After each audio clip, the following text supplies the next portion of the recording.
오늘 말씀은 계시록 9장 14절에서 21절 말씀을 본문 삼아서 여섯째 나팔에 유브라데에 결박된 네 천사와 2만만의 마병대라는 주제를 가지고 같이 은혜는 시간 갖도록 하겠습니다. 이제 여섯째 나팔이라는 것은 이제 첫째부터 일곱째 나팔까지 있거든요. 근데 이 나팔은 언제 부러지냐? 예수님의 강림하실 때에 천사를 통해서 부러집니다. 천사를 통해서 부러져요. 근데 이제 이단들이나 누구나 이런 어떤 성경을 해석하면서 내가 다 성경대로 한다. 이렇게 말합니다. 내가 성경대로 한다. 성경대로 믿어야만 구원받는다. 이렇게 말합니다. 그렇지 않은 사람 없어요. 그러면 듣는 우리가 어떻게 그것을 분별할 수 있을 것인가? 그게 문제예요. 1차적으로는 성경을 알지 못하면 분별할 수 없습니다. 성경을 알지 못하면 분별할 수 없어요. 소경이 소경을 인도하면 둘 다 구덩이에 빠지는 것은 자명한 일입니다. 제가 말하지 않아도 예수님께서 미리 그렇게 말씀하셨습니다. 여기서 소경이라는 것은 문자적인 소경이 아닙니다. 성경을 모르는 소경을 얘기를 하는 겁니다. 그래야 말씀이 맞는지 안 맞는지 이렇게 알 수 있는 거예요. 예수님도 마태 13장에 씨 뿌리는 비유를 통해서 길가와 돌밭, 가시밭 좋은 땅에 떨어졌다. 씨를 뿌릴 때. 그래서 오직 결실을 맺는 것은 좋은 땅이라는 거예요. 그래서 귀 있는 자는 들으라 말은 들을 귀 있는 사람만 그걸 알아먹을 수 있다는 거예요. 어떤 사람이냐? 착하고 좋은 마음으로 말씀을 듣고 깨닫는 자라 이렇게 말합니다. 깨닫는 자, 착하고 좋은 마음으로 깨닫는 자. 그래서 오늘 이 말씀을 들을 때에도 진짜 어떤 것이 하나님의 말씀에 부합하고 나는 이 말씀을 알아서 과연 주님이 오실 때에 이 나팔 소리를 통해서 심판받지 않는 구원받는 자가 될 것인가, 아니면 말씀을 몰라서 심판받는 불신자가 될 것인가, 이런 어떤 생각으로 말씀을 들어보시기 바랍니다. 그래서 오늘 이제 여섯째 나팔에 유브라데 결박된 네 천사와 2만만의 마병대 이렇게 얘기했는데, 우리가 이 앞번에는 다섯 번째 나팔을 통해서 하늘에서 떨어진 별이 무저공에서 뭘 데려왔어요? 황충을 데려왔죠. 이제 이런 걸 이 황충으로 5달 동안 사람을 괴롭게 한 입맞지 아니한 사람.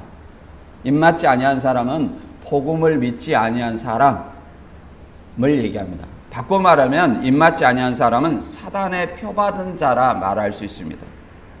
그런 사람들을 5달 동안 해야 하는 어떤 권세를 받았다 이렇게 말했습니다. 오늘 여섯째 나팔도 마찬가지예요. 이제 유브라데에 결박된 네 천사가 있습니다. 이 네 천사가 뭐 하나님의 천사냐, 사단의 천사냐, 선한 천사냐, 악한 천사냐, 굉장히 이 논쟁이 많습니다. 저도 그 중에 하나를 얘기를 하겠죠. 그래서 여러분들 들어보시고 나중에 판단하시기 바랍니다. 그 다음에 이 유브라데에 결박된 네 천사가 이 2만만의 마병대를 이끌고 나옵니다. 그래서 이제 사람 3분의 1을 죽이게 돼 있어요. 그러면 2만만의 마병대는 뭐, 2 곱하기 뭐 해가지고, 만 곱하기 갖고 2억이다. 2억은 중공군이다. 뭐 이렇게 얘기를 하는 사람도 있었습니다.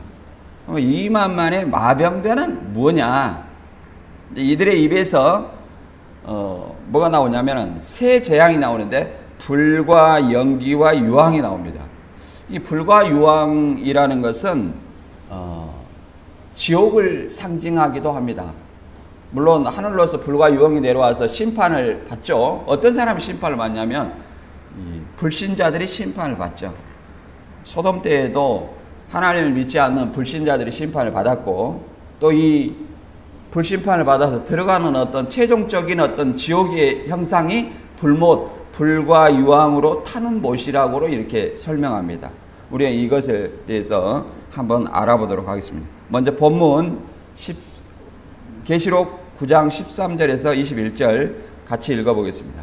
여섯째 천사가 나팔을 불매 내가 들으니 하나님 앞 금내단 네 뿔에서 한 음성이 나서 나팔 가진 여섯째 천사에게 말하기를 큰 강 유브라데에 결박한 네 천사를 놓아주라 하매 네 천사가 놓였으니 그들은 그 멸시에 이르러 사람 3분의 1을 죽이기로 예비한 자들이더라.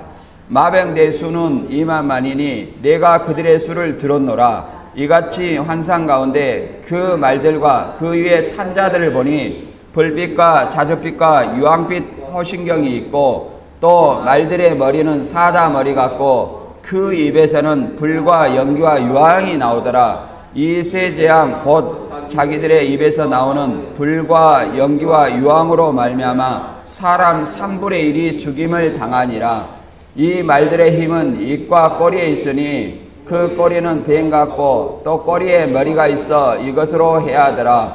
이 재앙에 죽지 않고 남은 사람들은 손으로 행한 일을 해결치 아니하고 오히려 여러 귀신과 또는 보거나 듣거나 다니거나 하지 못하는 금은 돈과 목석의 우상에 절하고 또 그 살인과 복술과 음행과 도적질을 해결치 아니하더라. 아멘. 여기서 이 나팔은 아무 때나 부러지는 건 아니에요. 먼저 나팔에 대해서 우리가 한번 마태 24장 30절부터 한번 읽어보고 하도록 하겠습니다. 왜 그러냐면 이 나팔은 예수님이 강림하실 때 천사들이 봅니다. 나팔은 예수님이 강림할 때 천사들이 보는데 이 천사들이 볼 때 심판과 구원이에요. 심판과 구원이에요. 뭐 이단들은 이것을 뭐 나팔이 사람이다 하는데 그 나팔이 사람이다 하고 칩시다. 그럼 언제 나타나야 되냐면 예수님의 재림 때 나타나야 돼요. 예수님의 재림 때 나타나야 되고 또 그 사람은 어디서 나와 있냐면 천사가 하늘에서 오기 때문에 하늘에서 태어나야 돼요. 그런데 하늘에서 예수님이 재림 때 존재하는 어떤 나팔은 사람이라고 말할 수 있어요. 지상에서 태어난 사람은 나팔일 수가 없습니다. 또 더 나아가서 그 나팔로 말미암아 심판과 구원이 이루어져야 돼요. 그럼 사람이 어떻게 그 종말론적인 어떤 심판이기 때문에 너 심판 받았다 그러면 심판 받는 게 아니에요. 너 구원 받았다 해서 구원 받는 거 아니에요. 그냥 여기서는 천국과 지옥, 영생과 영벌로 갈라지는 그런 나팔이라는 것을 우리는 알아야 됩니다. 마태 24장 30절부터 한번 읽어보겠습니다. 그때 인자의 징조가 하늘에서 보이겠고 그때 땅의 모든 족속들이 통곡하며 그들이 인자가 구름을 타고 능력과 큰 영광으로 오는 것을 보리라. 그가 그 나팔 소리와 함께 천사들 보내리니 그들이 그 택하신 자들을 하늘 이 끝에서 저 끝까지 사방에서 모으리라. 이렇게 예수님이 이제 하늘에서 옵니다. 오는데 그때 예수님이 오실 때 땅의 모든 족속들이라는 전 세계의 모든 인구들을 얘기를 하는 거예요. 불신자들, 전 세계 불신자들, 또 복음을 복종치 아니한 자들, 이런 사람들이 통곡을 하게 됩니다. 우리가 마태 25장에도 열처녀가 주여 주여 하지만 예수님을 다 믿은 거예요. 안 믿는 사람은 이미 심판 받은 거예요. 예수님을 주여 주여 하지만 기름을 늦게 준비해서 들어가지 못했잖아요. 그 사람이 누굽니까? 미련한 처녀예요. 그러나 오직 평소에 넉넉히 준비해서 주님의 오실 때 알아본 그들만이 예수님을 영접해서 잔치집에 들어갔다는 것을 알 수 있습니다. 그래서 들어간 자와 들어가지 못한 자, 이 통곡하는 자와 예수님을 영접하는 자, 영접하는 자는 뭘 얘기하겠습니까? 택하심을 입은 자, 사방에서 모은다 이렇게 했죠. 모아지는 자가 있고 그 다음에 통곡하는 자가 있다. 이런 어떤 사실을 알아야 됩니다. 그래서 나팔은 아무 때나 불려지는 것이 아니라 이런 것을 알아야 됩니다. 이게 본문에 이제 계시록 8장부터 나팔이 불려지게 됩니다. 계시록 8장이 나팔이 불려지게 될 때는 계시록 5장에 7 인으로 임봉한 두루마리가 있었어요. 뭐 이것을 뭐 이단들은 재림 때 펼쳤다, 재림 때 봉함되었다 이렇게 얘기를 하는데 예수님이 펼치었다는 것은 그들도 다 인정하고 있습니다. 성경에 있었기 때문에. 그러면 예수님이 하늘 보좌에서 보좌에 앉으신 하나님의 오른손에 취한다는 것은 예수님이 먼저 승천을 해야 돼요. 그러면 예수님이 승천한 때는 언제입니까? 십자가에 죽으시고 부활하시고 40일 동안 그 부활한 몸으로 있으시다가 120명에게 이제 복음을 전하라는 사명을 주시고 승천하셨어요. 그걸 이겼다고 얘기를 합니다. 이겼다. 이겼기 때문에 이제 보좌 우편에 앉으셔가지고 뭘 취하는 겁니까? 7인으로 봉한 두루마리를 취하신 거예요.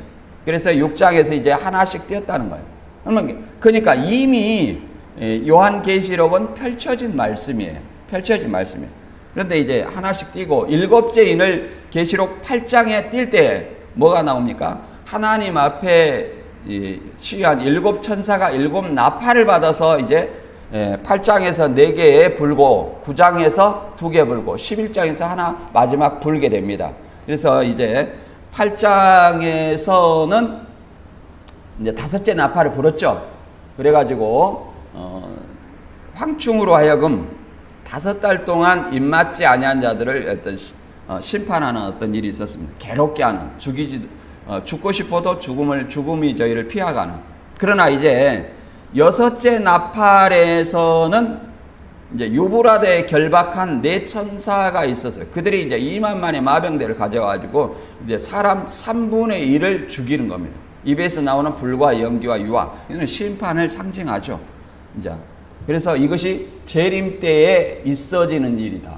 재림 때 여기서 불과 연기와 유황으로 심판받는 존재는 뭐겠습니까? 예수님을 믿지 아니하는 불신자는 당연히 심판을 받죠.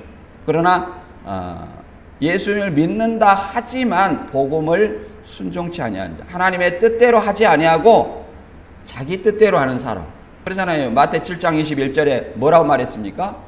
주여 주여 하는 자가 다 천국에 들어갈 것이 아니다. 다만 누구의 뜻대로? 아버지의 뜻대로 행하는 자만 들어가리라. 그럼 뭐 이게 주여 주여 하는 자가 누굽니까? 22절에는 이렇게 말하고 있어요. 그날에 아무도 몰라요. 저도 모르고 여러분도 모릅니다. 오직 누구만 아냐면 예수님만 알아요. 심판의 주체만. 누가 아버지의 뜻대로 했는지, 아버지의 뜻대로 아니하려고 불법을 행했는지 누구만 아냐? 예수님만 안다는. 우리는 판단할 수 없어요. 교회 다닌다고 해서 다 교인이 아니에요. 그래서 그날에 이렇게 말합니다. 불법자가 누가 주여 주여 하고 천국에 다 들어가지 못했냐면 그날에 내가 주의 이름으로 선지자 노릇했습니다. 이렇게 말한 사람이 있다는 거예요. 그러니까 저도 뭐 장담할 수 없는 얘기죠. 우리가 주의 이름으로 귀신도 쫓아냈습니다. 귀신도 많이 쫓아냈다는 거예요. 이거 하나님의 뜻이라고. 귀신도 많이 쫓아냈다는 거예요. 귀신아 나가라고 많이 쫓아냈다는 거예요. 그리고 또 뭐 했다고 말합니까? 또 우리가 많은 권능을 행했다 이렇게 자랑한다는 거예요. 그러면 얼마나 열심히 했는가를 우리는 알아야 돼요. 예수님이 뭐라고 말합니까? 불법을 행하는 자들은 내게서 떠나가라. 그러면 그 주의 이름으로 선지자 노릇하고 귀신을 쫓고 많은 권능을 행했지만 이것이 결국은 누구의 뜻이었다? 아버지의 뜻이 아닌 아버지의 뜻을 모르고 자기의 생각대로 했다는 것을 알아야 됩니다.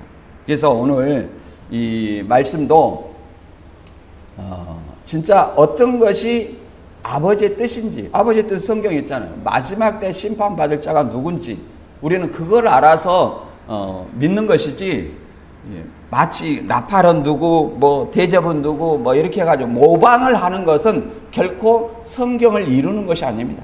성경을 이루는 것은 누가 이루는 거냐? 하나님이 선지자를 통해서 장래 이루실 것을 얘기했으면 하나님이 이루시는 거예요. 그 예수님을 통해서 이루었잖아요. 그 다음에 신약에 예수님이 사도를 통해서 요한을 통해서 장래에 이루어질 것을 기록했다면 누가 이루어야 돼요? 예수님이 이루어야 돼요. 사람이 모방을 해갖고 나팔은 누구 대접은 누구 그래갖고 언제부터 언제까지 뭐 이루었다 이래갖고 장막성전이 이것은 모방이지 결코 이루는 것이 아니에요. 모방은 사기입니다. 사람이 모방한다고 해서 뭐 그거 이루는 겁니까? 사람이 모방한 것은 결코 예수님이 이루는 것은 아니다. 그래서 특별히 이제 신천지는 이렇게 설명합니다. 7나팔은 7육체다. 근데 언제 이 7나팔은 재림 때 부러진다 했죠? 그럼 재림 때 출현해야 돼. 그럼 그 사람들이 재림 때 출현했습니까? 아니죠. 그리고 이제 이 사람들은 80년 9월부터 84년 3월 14일까지 분다고 얘기를 합니다. 그리고 이제 계시록 이제 여섯째 나팔에서는 연월일시가 나와요. 연월일시에 사람 3분의 1을 죽이기로 예비한 자들. 근데 이 연월일시는 신천지는 장막성전에서 81년 9월 20일 14시에 17명의 목사 임직식이 연월일시다 얘기를 하는 겁니다. 그러면 이런 어떤 말들이 왜 성경적이지 않느냐? 첫째, 신학교를 가지 않는 사람은 목사 안수를 받을 수가 없어요.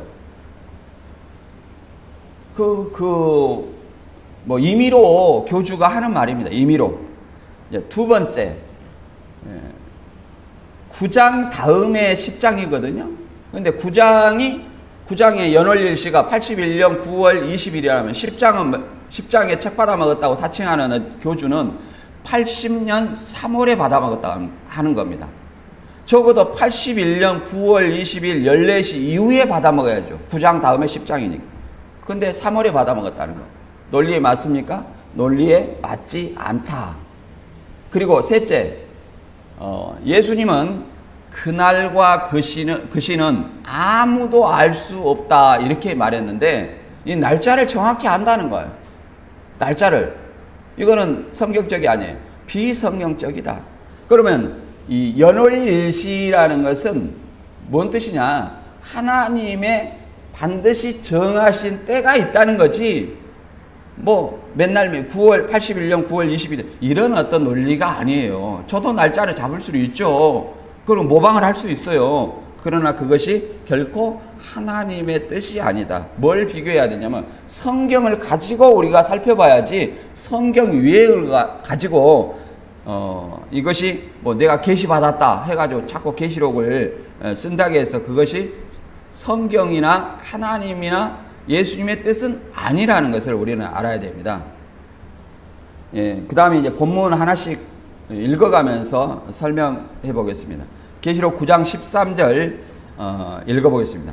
여섯째 천사가 나팔을 불매 내가 들으니 하나님 앞 금제단 넷불에서 한 음성이 나서 나팔 가진 여섯째 천사에게 말하기를 큰 강 유브라데에 결박한 네 천사를 놓아주라며 네 천사가 놓았으니 그들은 그 연월일시에 이르러 사람 3분의 1을 죽이기로 준비된 자들이더라.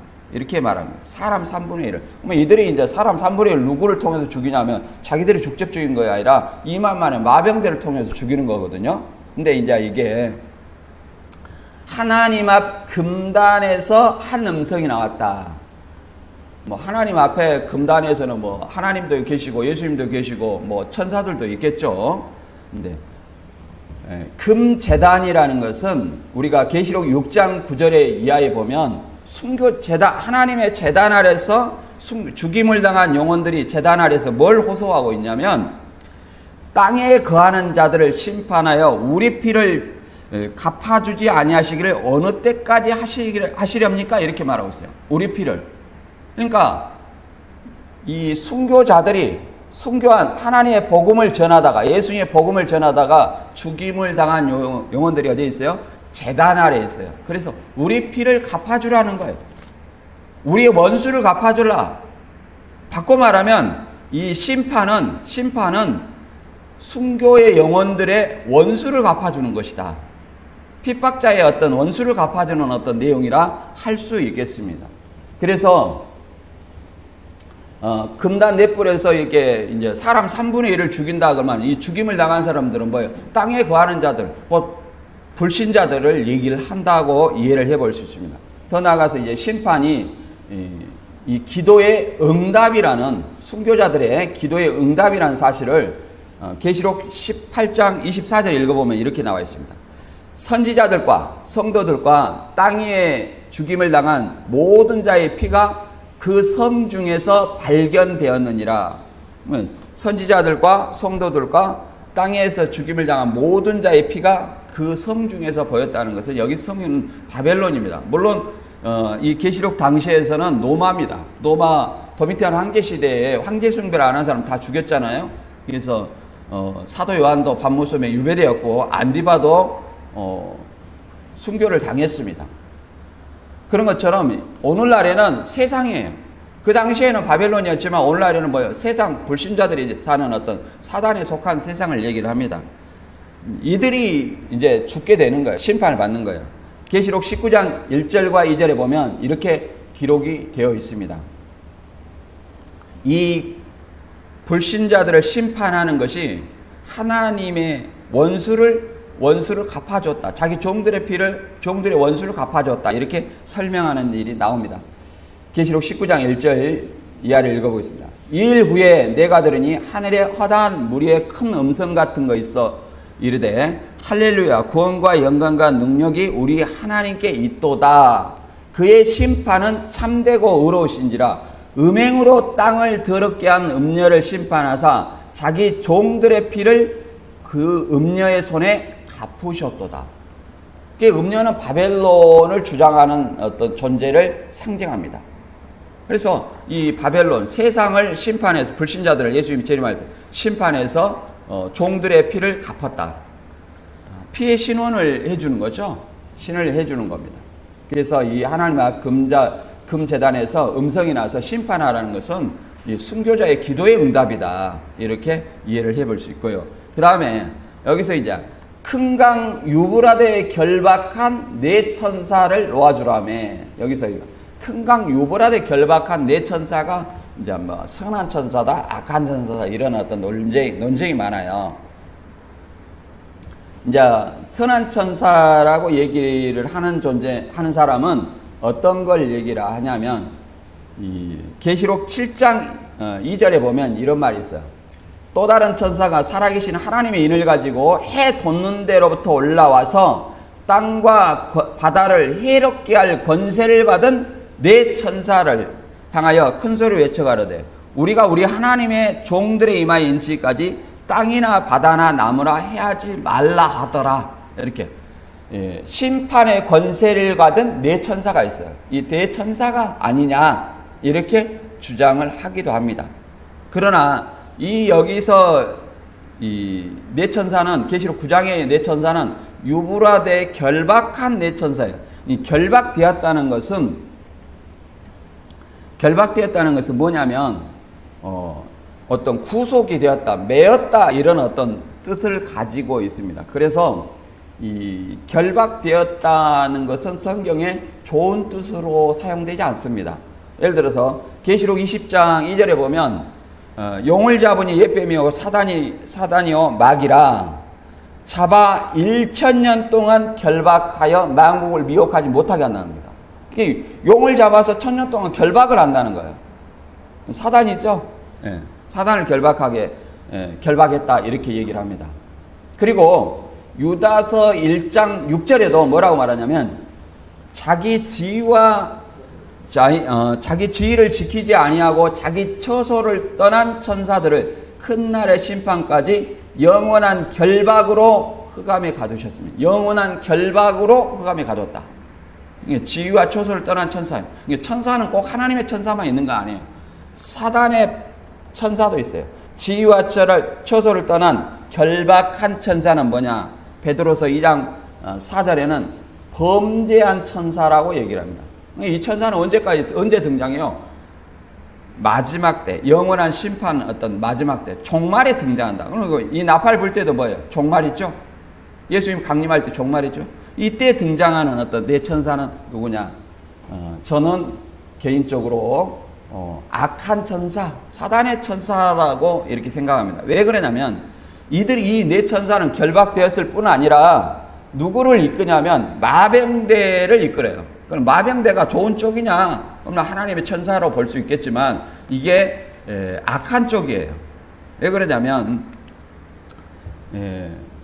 이 마병대로 계시록에 보면은 천사들의 수가 있어요.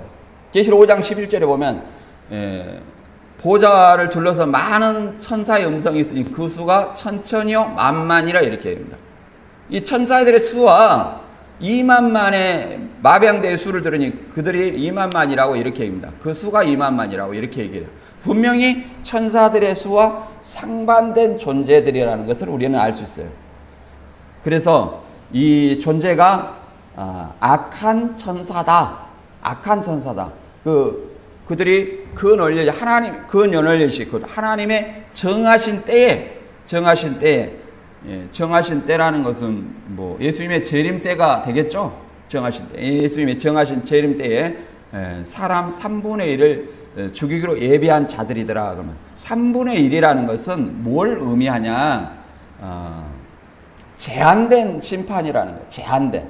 여섯째 나팔에 제한된 심판이다. 그러면 3분의 2가 남았잖아요. 그러면 회개할 기회를 주기 위한 심판이다. 이렇게 말할 수 있습니다. 그래서 계시록 9장에서 보면 다음 보면 이 그림을 보면 유브라데 결박된 이 에덴 동산이 나오는데 에덴 동산이 여기 나오죠. 노 땅도 나오고 이제 여기에 결박이 되었다고 말합니다. 그리고 이 유브라데라는 것은 유브라데에 나오는데 계시록에 유브라데가 딱 2번 나와요. 본문하고 계시록 16장 12절에 나옵니다. 그래서 유브라데라는 것은 어떤 의미냐?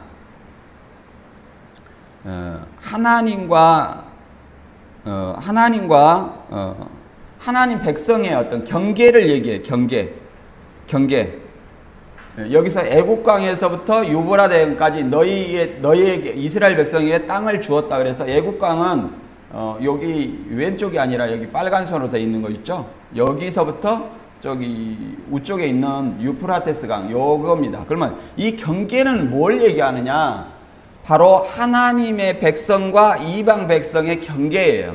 북쪽에 있는 아수르와 바벨론, 그 다음에 고레스, 오른쪽에 있는 고레스, 이쪽에 둘러싸여 있는 이 강을 넘어오면 누구를 침범할 수 있어요? 이스라엘 백성을 침범할 수 있는 어떤 경계라고 얘기를 할 수 있습니다.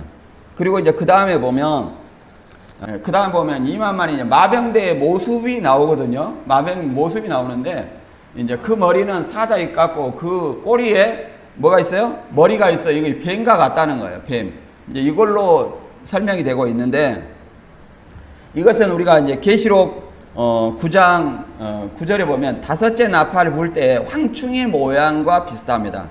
황충의 모양이 계시록 9장에 이렇게 말하고 있습니다. 철 호신경 같은 호신경이 있고 그 날개들의 소리는 병거와 많은 말들이 전쟁터로 달려들어가는 소리 같으며 이렇게 황충의 모양이 있는데 그 꼬리가 정갈의 꼬리와 같다 이렇게 설명합니다. 이 황충의 꼬리가. 그래서 이 사자 머리 같고 그 꼬리의 뱀과 같은 이 비슷한 무장을 하고 있다고 이해를 해볼 수 있습니다. 계시록 9장 16절에 이제 이 존재를 한번 알아보도록 하겠습니다. 계시록 9장 16절 이하를 읽어보겠습니다. 마병대의 수는 2만만이 내가 그들의 수를 들었노라. 이렇게 분명하게 이 계시록의 숫자는 2가지 숫자가 있죠.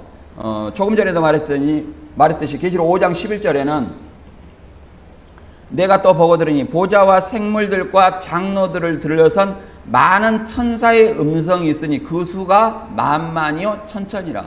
이게 2가지 수가 있어요. 하나가 천사라면 마병대는 뭐예요? 누구를 얘기하겠습니다. 사단의 군대를 얘기를 한다. 사단의 군대인데 이것이 2만만이라니까 이 고박이 만 해가지고 2억의 중공군이다. 이렇게 얘기를 하면 큰 무리가 있어요.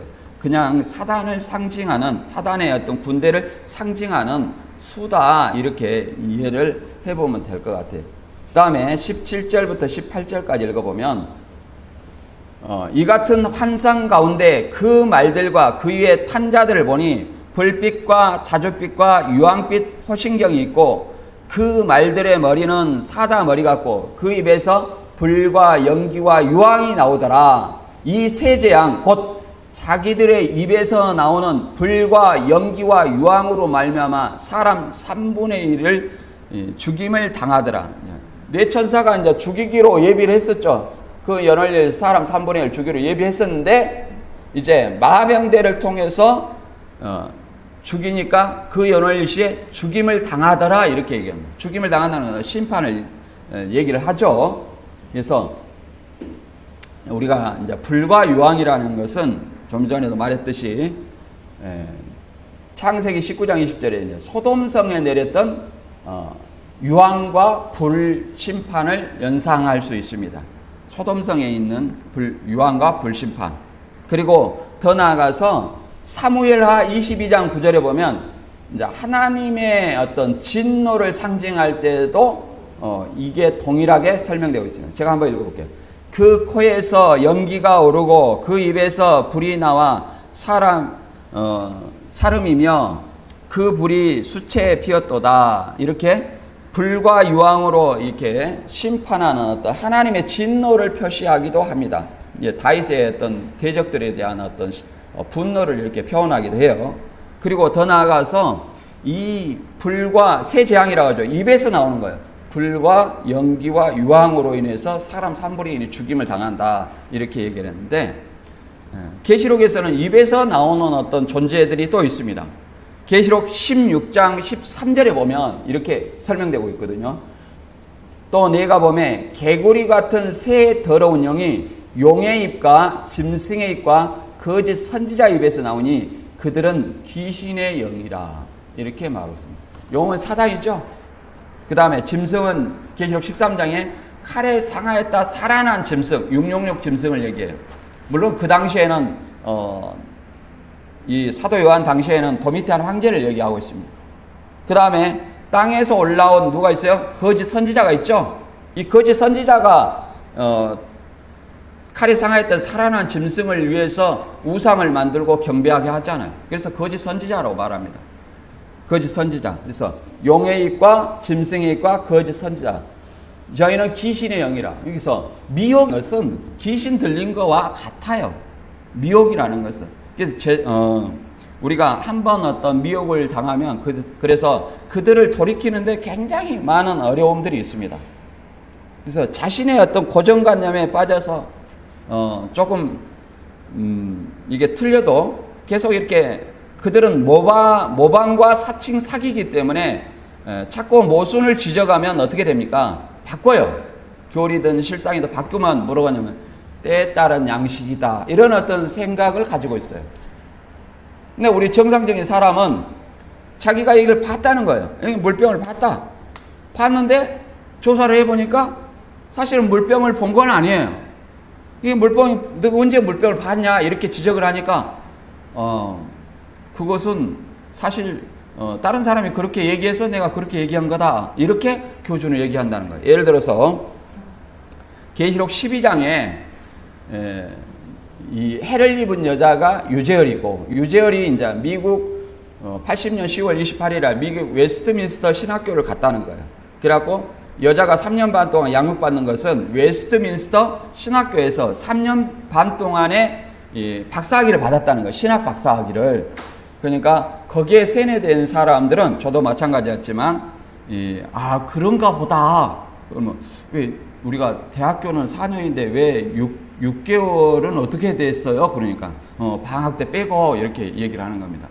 제가 이제 신학을 정정해 보니까 전혀 논리에 맞지 않아요. 왜 그러냐면 신학 대학원을 나와야 돼요. 그래야 이게 박사라는 것은 신학 대학원 나오면 이게 석사예요, 석사. 박사는 여기서 또 공부를 해야 돼요. 그리고 또 유재열 씨가 고위 중퇴입니다. 17살부터 이게 교주를 해 먹었어요. 고위 중퇴가 신학 박사학위를 받을 수 있습니까? 고등학교부터 졸업해야죠. 이 거짓말이 드러나니까 뭐라고 말하냐면 이 사람은 내가 거짓말 하나 지가 극하니까 내가 극하지. 나도 들은 걸 얘기한 거야. 나는 거짓말 하는 거 아니야. 이렇게 얘기하니까 신천지들은 맞아. 우리 총회장님은 거짓말 하시는 분이 아니야. 이렇게 생각합니다. 정상적인 사람은 어떻게 해야 돼? 저 사람이 안 본 것을 봤다 했구나. 거짓말 하구나. 이렇게 생각을 하는 것이 지극히 정상입니다. 그런데 그것을 그냥 교리를 바꾸고 실상을 바꾸고 이것을 때에 따른 양식이다. 그러면 바꿔서 생각해보세요. 하나님과 예수님이 수시로 말을 바꾸었다. 또는 성경이 계속 바꿔진다. 그러면 우리가 믿을 수 있어요, 없어요? 없습니다. 더구나 사람도 계속 말을 바꾸면 그 사람을 믿을 수 있어요, 없어요? 없다는 거예요. 그 믿을 수도 없는 사람을 뭘로 믿고 있냐면 구원자로 믿고 있다는 거예요. 지금은 그들은 성경도 믿지 않아요. 오로지 이 교주, 그 다음에 그 조직, 자동적으로 옹호 활동을 하는 겁니다. 그래서 그들을 돌이키는 데에서는 우리가 더 하나님의 말씀대로 무장을 하는 것이 중요합니다. 왜 사단도 이렇게 무장을 했잖아요. 뭘 있어요? 유황빛 호신경이 있고, 호신경, 계시록 9장 9절에는 철 같은 호신경. 우리는 뭘로 무장해야 돼요? 진리의 말씀으로 전신갑주해야 되는 겁니다. 진리의 말씀으로 전신갑주해야지 그들을 이겨먹을 수 있는 거지. 사단도 뭘로 질문합니까? 성경으로 질문해요. 마태 4장에 그러잖아요. 네가 하나님의 아들이었다면 너 보면 뛰어내려 봐라 이렇게 얘기를 하잖아요. 예수님도 뭘로 답변했어요? 성경으로. 창세기 때도 뱀도 뭐라고 했어요? 하나님이 참으로 동산 모든 나무의 실과를 먹지 말라 하더냐? 그러면 하나님이 아담한테 한 말을 아는 거예요, 모르는 거예요? 알고 있는 거잖아요. 알고 있는 거예요. 알고 얘기하는 거예요. 심판받는 족속들이, 이 불신자가 성경을 모르는 사람이 아니에요. 아는데, 성경을 안다고 하는데 어떻게 하는 거예요? 잘못 아는 거예요. 잘못 아는 거예요. 잘못 아는 그걸로 인해서 왜곡하는 것이에요. 그리고 하나님이 아닌 존재를 뭐처럼? 하나님처럼 섬기는 거예요. 구원자로 믿게 하는 거예요. 이것에 이 자들이 거짓 선지자 또는 적 그리스도라고 말합니다. 그래서 마태 24장 24절에 뭐라고 합니까?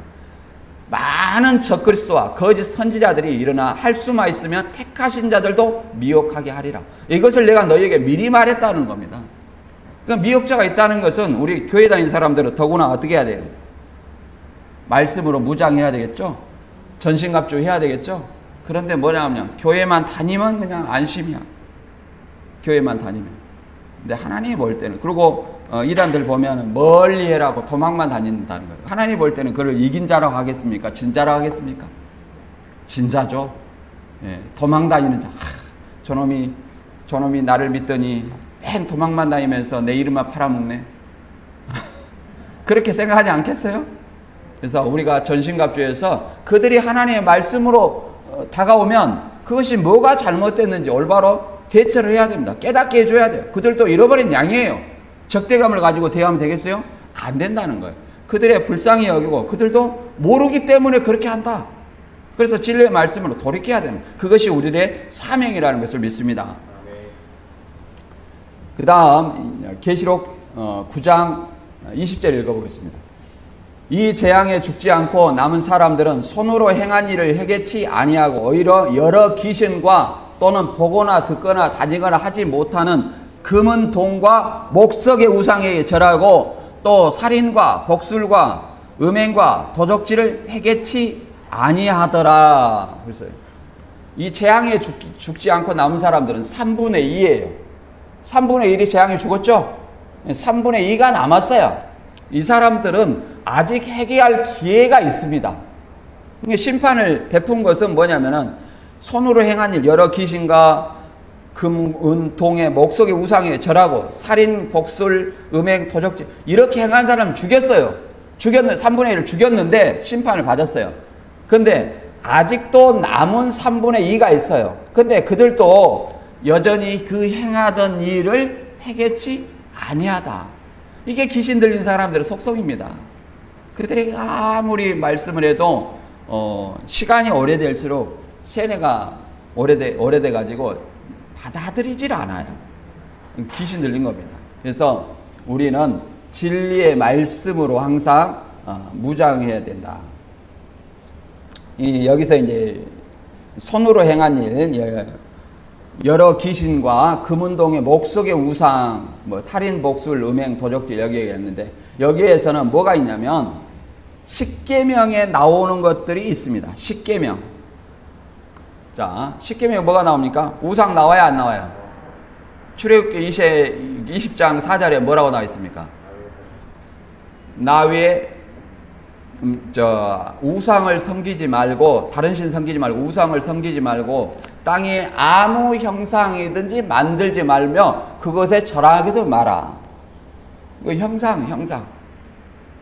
이 형상을, 그리고 또 오늘날의 우상은 뭐겠어요? 그런 형상일 뿐더러 더 나아가서 하나님이 아닌 존재, 뭐 계시록 그 당시에는 누가 하겠습니까? 도미티안 황제는 하나님이 아니에요. 근데 도미티안 황제를 주와 하나님으로 고백하게 한다는 거예요. 1년에 한 번 이상씩. 거기에 참배하는 거예요. 그것이 뭡니까? 우상 숭배다. 또 더 나아가서 우상 숭배는 뭐냐? 탐심은 우상이라고 얘기해요. 탐심. 골로새 3장 5절에는 이렇게 말합니다. 땅에 있는 지체를 죽이라. 곧 음란과 부정과 사욕과 악한 정욕과 탐심이니 이 탐심은 곧 우상 숭배니라. 탐심도 우상 숭배라 그래요. 또 사무엘에서는 또 이렇게 말합니다. 완고한 마음은 우상 숭배와 같다 이렇게 얘기합니다. 완고한 마음. 이렇게 여러 가지 하나님이 아닌 것들을 숭배하고 자기의 생각을 주장하고 자기의 어떤 완고한 마음, 이거 자기의 생각이죠? 자기의 고집이죠? 이걸 주장하고 하나님의 말씀보다 그 다음에 자기의 어떤 탐심 이런 것들이 다 뭐다? 우상 숭배다 얘기를 하는 겁니다. 계시록에도 13장 14절에 보면 이렇게 말하고 있습니다. 짐승 앞에서 받은 바 이 장을 행함으로 땅에 거하는 자들을 미혹하여 땅에 거하는 자들에게 이르기를 칼에 상하였다 살아난 짐승을 위하여 우상을 만들라 하더라. 이렇게 말하고 있습니다. 짐승 앞에서 받은 바 이적이라는 것은 이 칼에 상했다가 살아난 짐승에서 받은 땅의 짐승은 뭐냐면 거짓 선지자예요. 뭐 칼에 상했다 살아난 짐승은 그 당시에는 도미티안 황제고, 도미티안 황제를 신으로 숭배하게 하는 역할을 하는 존재가 땅의 짐승인데 이걸 거짓 선지자라고 얘기를 합니다. 근데 그 당시에는 이 거짓 선지자 역할을 누가 했냐? 이 제우스나 헤르메스라 이런 많은 어떤 그 우상을 신전에서 섬기는 제사장들이 있었어요. 그와 마찬가지로 황제 형상을 만들어 놓고 그것을 1년에 한 번씩 섬기게 하는, 그 황제 신전에서 섬기게 하는 제사장들이 있었어요. 그 제사장들이 1년에 한 번씩 이 도미티안 황제를 주와 하나님으로 고백하게 하는 것, 이것이 거짓 선지자의 역할이에요. 그래서 그 제사장을 거짓 선지자라고 하는 겁니다. 오늘날도 마찬가지예요. 오늘날도 하나님이 아닌 존재, 교주들, 자신을 배도 멸망 후에 출현한 구원자다. 다른 예수죠. 적그리스도예요. 그걸 구원자로 하는 어떤 이 자들이 적그리스도고, 그 적그리스도를 구원자라고 믿게 하는 역할을 하는 존재들이 뭐겠어요? 거짓 선지자다. 더 나아가서 성경대로 가르치지 아니하고 잘못된 가르침을 가르친, 거짓말을 가르치는 것은 뭐라 말할 수 있어요? 거짓 선지자다. 그래서 마태 7장 21절에 그렇게 말하지 않습니까? 우리가 주의 이름으로 선지자 노릇했다. 주의 이름으로 선지자 노릇했는데 왜 심판받냐 이 말이에요. 왜 불법자를 하냐 말이에요. 그것은 그가 거짓말을 가르쳤기 때문에, 아버지의 뜻을 가르치는 것이 아니라 자기의 생각대로 성경을 해석해서 가르쳤다. 이렇게 우리가 이해를 해볼 수 있어요. 그래서 우리 자신들은 이 본문 말씀대로 어떻게 해야 돼요? 이 사단도 전신갑주로 이 무장을 했는데 우리는 어떻게 해야 돼요? 하나님의 진리의 말씀으로 전신갑주해야 돼요. 그래서 이 말씀을 통해서 우리는 주님의 강림하실 때 말씀과 기도로 항상 깨어서 그날과 그 시를 알아요, 몰라요? 모르기 때문에 준비해야 된다는 거예요.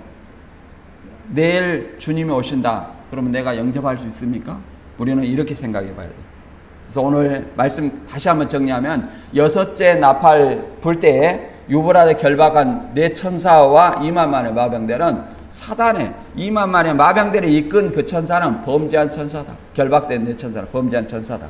그들로 인해서 사람 3분의 1이 죽임을 당한다. 입에서 나오는, 마병대 입에서 나오는 불과 연기와 유황 이 세 재앙으로 인해서 심판을 받는 거예요. 언제? 주재림 때. 그래서 3분의 1을 심판을 한다는 것은 제한된 회개할 기회를 주는 거다. 그런데 그 회개할 기회를 주었음에도 회개하지 않는다는 거예요. 여전히 그 습성, 살인, 복술, 거짓말, 우상숭배 이런 것들로 회개하지 않는 거예요.